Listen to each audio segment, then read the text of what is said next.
For most of my life, I felt like an underachiever. I'm now 25 and I'm finally starting to realize why I've always felt that way. Even after graduating college, going to grad school, graduating grad school, objectively, I would consider those things achievements. I mean, hello. Nonetheless, I've always felt like I haven't achieved anything. I looked at it more as the checking of a box, something that I needed to do. So there I was in my mid-20s having checked all those boxes, still feeling super empty. I've started to really think about that. I'm like, that can't be right. You're doing amazing, sweetie. Why do you feel like a fucking loser? Make it make sense. And I did. So this is what we're gonna talk about. Why we might feel like underachievers even though we have objectively achieved so many things. So this is why this is not a pity party, you know, even though this backdrop and this lighting might suggest that I'm heavily depressed over this. That is just because I don't know how to do the lighting correctly. I'm actually a very joyful person most of the time.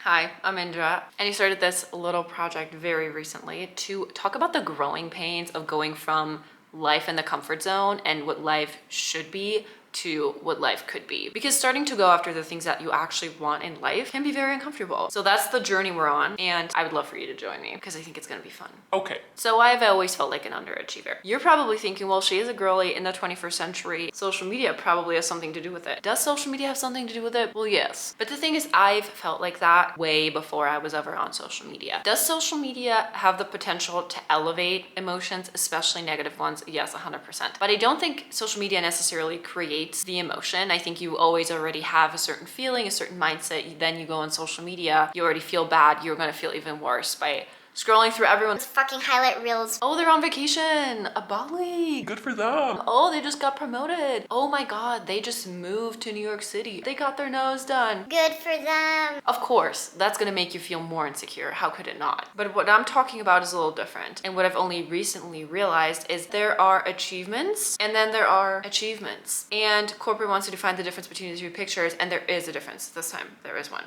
Sorry, Pam. Because I would say there are objective achievements and then there are personal achievements. And I'm talking about seeing those personal achievements on social media. Because let me give you an example. Let's say you have this distant friend from high school, you're still connected on social media, and they've always talked about how they just love playing chess because they're classy. And now you see a picture on their Instagram and they're a professional chess player. They have a picture of them winning like a pro chess competition. That shit would hit me right in the heart.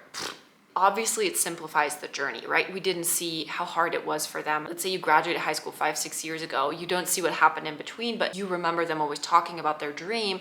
And now you see this picture and it's like, boom, double click, like, share, subscribe. There's the dream right there. Does this not remind you of your own dreams that you had in high school? Because that's what it does for me. Because social media doesn't make me feel less than when it comes to my own achievements. I am just reminded of the things that I've always wanted to achieve for myself, the personal achievements that I abandoned, that I did not pursue. I always prioritized objective achievements over personal achievements. I always wanted to check those boxes because it looked good, because it was an easy win in that sense. It's like you have a certificate and that proves that you've completed this level of societal expectation right here. And I'm not saying it's not important, obviously, but I'm saying this took precedent. This was the thing that was on my mind. And here's the other thing. Throughout my life, I have always been the ambitious but lazy type. I had those big dreams. I had those grand ideas of who I could be and what I could do, what I could be capable of. And then there was my bed right there and that looked fucking comfortable. So you know, what are you gonna do? I was way too comfortable living out these grand ideas in my head, but not actually lifting a finger in reality. I was very comfortable thinking that, oh, I would be so good at this personal achievement. Let's say making videos. Oh, I would be so good at making videos if I just did it. But here's the thing. Anyone who's ever gone after something they actually wanted will notice that the moment they start going after that thing, they realize, oh, I actually suck at this thing. Because like the trajectory isn't like this. The trajectory of you going after your goal, let's say for me, making videos, right? The trajectory is like,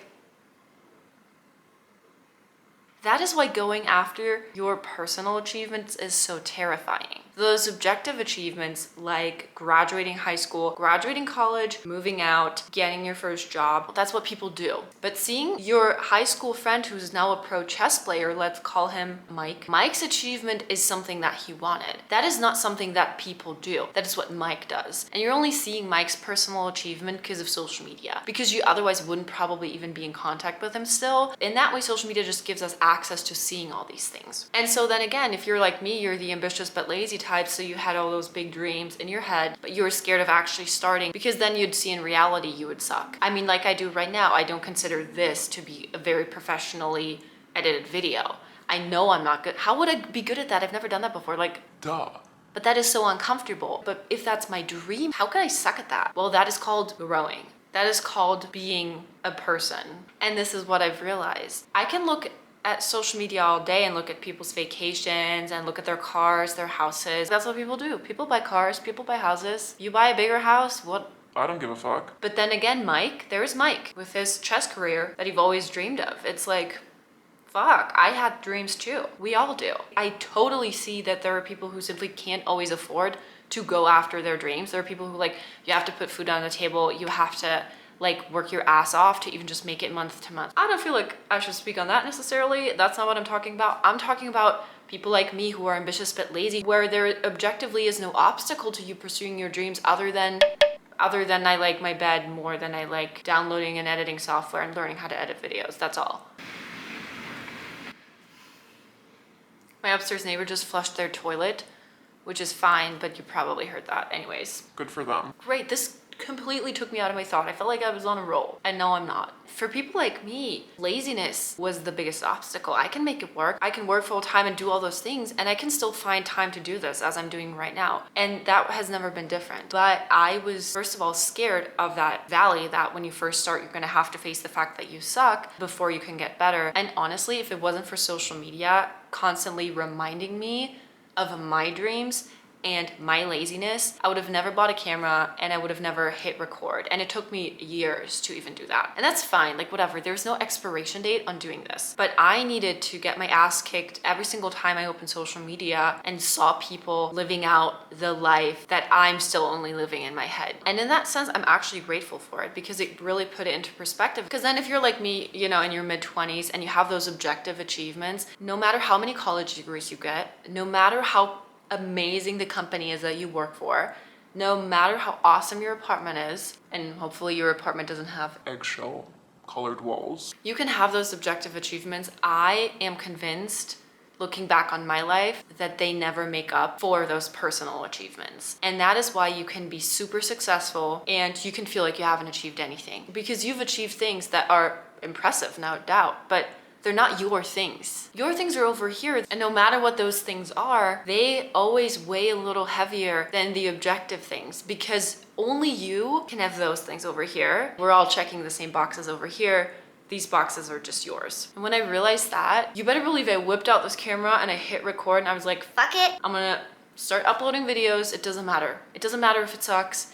What matters is this is my thing that I'm going after. And now if someone would ask me, not that anyone would like ask me that, but What are your achievements in life right now? I would point to starting a YouTube channel and starting making videos. I would point to that more so than, oh yeah, I have a college degree. Because I was always wondering, why do I feel like I haven't achieved anything? Because objectively, it's not true. You need to really understand the why behind your thought in order to even act differently. Because I wouldn't have done anything differently had I not thought about it. I would have continued down that path of like, I have those objective achievements, maybe I just need more of those. To feel better about myself. So that would be the takeaway. I guess. Everyone has those personal achievements that they want to go after. The question is just, what is that for you? And finding that out for yourself, it's such a game changer. And here's what's crazy, what I've noticed. It'll make the objective achievements feel way better too. It's kind of like giving life more purpose altogether. And then you can slay in those achievements while also going after what you actually want. I mean, hello, that's kind of awesome. And if you can relate to that, please let me know, because I'm like, okay, maybe I'm just being weird. And people are like, what the fuck is this bitch talking about? You know, I hope not, but you never know. And also, if you made it till here, should you subscribe? Well, yes, because otherwise you just wasted 10 or 15 minutes. I haven't edited it. I don't know how long this video is going to be, but let's say somewhere in between there. You've just wasted that time listening to a random person, and then what, you're just going to move on? That'd be crazy. Anyways, I'll see you next week. I'm really excited.